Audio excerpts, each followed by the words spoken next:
everyone. This book is called Ponko and the South Pole and it's by Meredith Hooper and is illustrated by Jan Ormerod. One night on the edge of Antarctica, Ponko the Penguin sat down to a special feast. Next to him was a small bear with a long woolly scarf. "There aren't any bears in Antarctica," said Ponko. "There are now," said the bear. "That's me, Joey Bear." "Do you know when they're leaving?" asked Joey Bear, pointing to the explorers who were singing loud songs at the other end of the hut. "I don't want to miss the great expedition to the South Pole." "Not me either," said Ponko, wondering what kind of a pole the South Pole was. It's Ponko. The explorers were definitely getting ready. Sleeping bags and tents and boxes of food were piled onto the sledges. Ponko and Joey scrambled up to the last sledge. They were just in time. Everyone gave 3 cheers and the great expedition to the South Pole set off. You can see them all there on the sleigh. There's the penguins. When night came, the explorers put up their tents. Ponko discovered a useful supply of square expedition biscuits. Joey found a huge bag of chocolate raisins. "Ark! Ark!" A line of penguins shuffled past. They stared at Ponko and Joey. "What are you doing here?" they demanded. "To the South Pole," said Ponko proudly. "Oh, no, you're not," said the penguins. "No one goes to the South Pole." "Well, we are," said Ponko, but he wished he knew where the South Pole was. At the end of the next day, Ponko and Joey lay on their sledge gazing at the silent moon. Humph! A silvery seal slithered past. "Where are you two going?" asked the seal. "To the South Pole," said Ponko firmly. "Oh dear, said the seal. "The South Pole is far away and high up in the great white emptiness. I'd turn around and go home if I were you." In the morning, as Ponko and Joey were riding along, suddenly, crash! Their sledge was falling. Then, bump! It stopped with a terrible jerk. Ponko and Joey were down inside the ice. Far above, they could see a patch of sky. Below was empty darkness.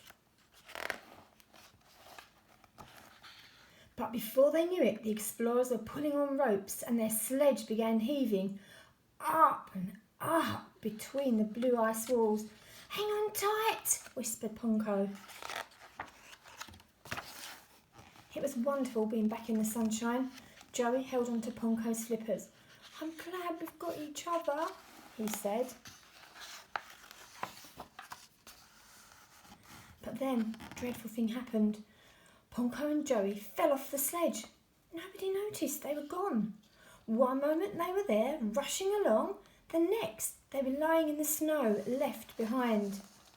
The noise of the great expedition to the South Pole faded into the distance. Ponko and Joey lay in the snow when a profound silence settled all around them. "So this is the end of our great expedition," thought Ponko sadly. "We shall just have to lie here on the way to the South Pole." Tears welled into his eyes and froze. Swoosh! A big, bold bird landed on the snow. "You don't belong here," said the bird, "and you aren't even worth eating. Explain yourselves." "We were hoping to go to the South Pole," said Ponko, but his voice came out all squeaky by mistake. "Is that your problem?" cackled the bird. "I can take you if you like. Sid Skua at your service." "How do you know the way?" asked Ponko. "It's easy," said Sid. "I keep flying south. Then when I can't fly any further south, I'm arrived." "Oh," said Ponko. "I see." But he didn't really. Sid hovered, picked Ponko and Joey up and began flying with slow beats of his strong wings. They flew over icy glaciers all crumpled and frozen. They flew past the mountains with rocky peaks jutting up like sharp teeth. Then they were flying over the great white emptiness. Nothing moved on it, only their shadows. At last they landed. "This is it," said Sid. "This is the South Pole." Excitedly, Pongo and Joey looked around. Snow and ice, ice and snow, stretched in all directions. The wind blew freezing cold. "I can't see a pole anywhere," said Pongo, very puzzled. Sid cackled. "You can't see one because there isn't one. The South Pole is only a place, not a thing." So this is what exploring is all about, thought Pongo. How far away it felt from everywhere else. He wished he could leave a flag or a tin with a message to show that they had been here. Then Pongo had an idea. He stood very straight and said in a loud voice, "Joey and I declare we are the first to reach the South Pole." "Don't be silly," screeched Sid. "What about me? What about all my mates?" "Oh, of course," said Pongo humbly. "I'm sorry." Then Pongo had another idea. He stood very tall and said, "I declare that I'm the first penguin to reach the South Pole." "And I," said Joey, "am the first bear." Then Pongo and Joey did a small happy dance in the snow to celebrate. "Time to go," said Sid. "It's far too cold to stay." He picked up Pongo and Joey with slow beats of his strong wings. He headed north.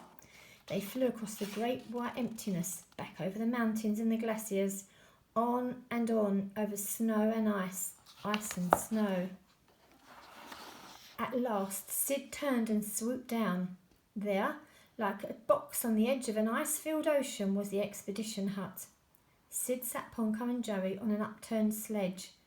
"That will surprise those explorers," he cackled, and flew off. Joey leaned against Pongo, almost asleep.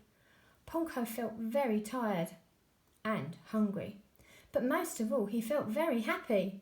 He and Joey Bear had been all the way to the South Pole and all the way back again.